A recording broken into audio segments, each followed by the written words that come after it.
Dahil hinog na itong mga saging na saba na pinadala pa ng papa namin na galing pa ito sa Negros, di ako papayag na di ko ito maluluto ng masarap na pangmeryenda ngayon. Syempre, espesyal itong saging na ito. Dahil tanim pa ito ng papa namin. Kaya tara let's mga mi, 4 na paraan ng pangmeryenda na saging saba ang lutuin natin ngayon. Ilipat ko lang itong mga saging saba sa malaking lagayan para ma-prepare ko na ito. Binalatan ko lang ito isa-isa at syempre lahat yan ay babalatan natin. Ayan na, nabalatan na ito lahat. Hiwain ko lang ito ng ganito kaliliit. Tapos ihilira ko lang ito. Saka gagamit ako rito ng barbecue stick. Ganyan lang ang ginawa ko, pinantay ko lang ito. Ganun lang din ang gagawin natin sa iba pang mga saging saba para makagawa tayo ng mas marami-rami pa. Ayan na lahat yung mga nagawa ko. Ilipat ko lang ito sa malaking serving plate para yung iba pang mga saging saba ay mai-prepare din natin. Ganitong hiwa naman ang ginawa ko dito sa sabang ito. Nag-cut lang ako rito ng 3 slice. Tapos, split ko lang pa konti itong mga na-slice natin. Ganyan lang mga mi. Ganon lang din gagawin natin sa iba pang mga saging saba. Saka, itabi lang muna natin ito. Dito sa bowl, maglagay lang ako rito ng 3 cups of all-purpose flour, 1/2 teaspoon of salt, 1 tablespoon of brown sugar, tapos nag-add na din ako ng 2 tablespoon of baking powder, 2 pirasong itlog, mag-add din tayo ng 1 cup of milk, at 1 cup din of water. Halu-haluin lang natin ito ng maigi hanggang ma-mix ito lahat. Nakulangan lang ako sa water yan, kaya nagdagdag pa ako ng water. At nagdagdag na rin pala ako riyan ng 3 tablespoon of white sugar, di lang na video.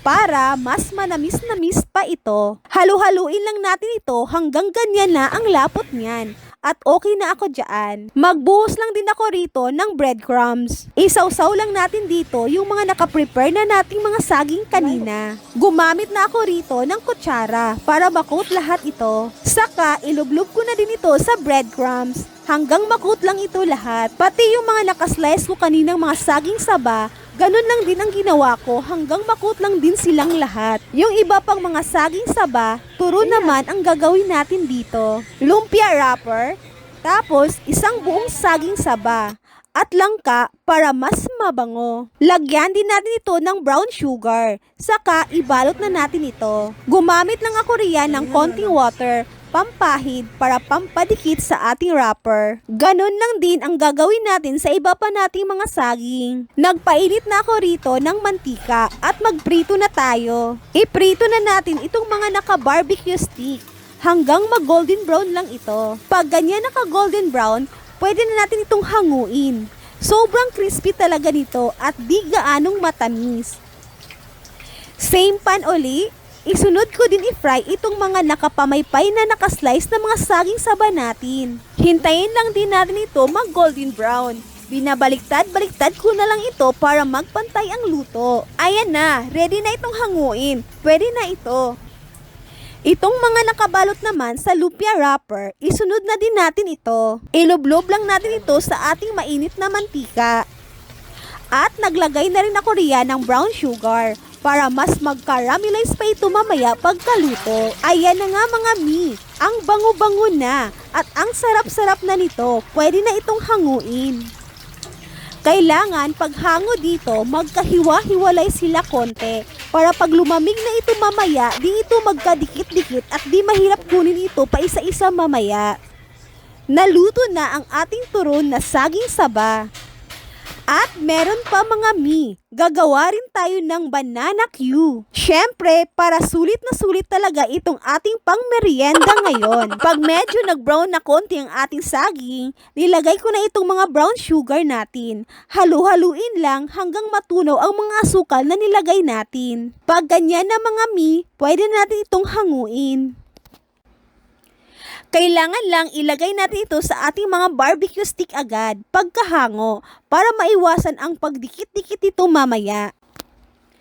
Ayan na lahat ang ating mga niluto sa ating mga saging saba. Super yummy pang merienda talaga nito. Pag ganitong pang merienda ang nakaprepare mga mi, di ko talaga ito hihindian. Solve na ako rito. Lalo, tanim pa ito ng papa namin at ang layo pang pinanggalingan nito galing pa Negros. Kayo ba mga mi, favorite nyo rin ba ito? Tikman na natin ito. Super crunchy. Itong turo naman. Ang sarap.